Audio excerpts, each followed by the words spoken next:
If you want to paint Minecraft skins in Blender, obviously you need to make sure that your objects are correctly mapped. Let's just go into select all. You need to make sure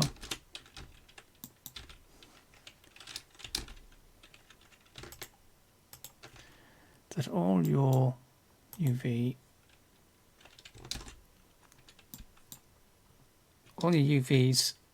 are properly mapped to your base image before obviously you start painting. This has been painted,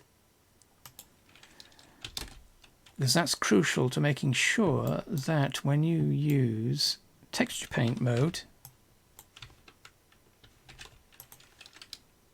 you can then paint to the image in the editor. Let's just do a, oh, we've got alpha enabled, undo that.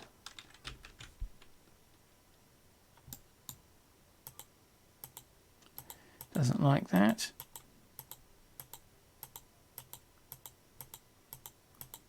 Oh, that's weird.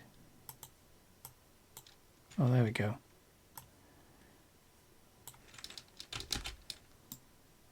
We can paint directly to the image and it'll appear on our mapped object, and it'll appear correctly mapped to our image. So make sure your UV maps are set up before you start painting.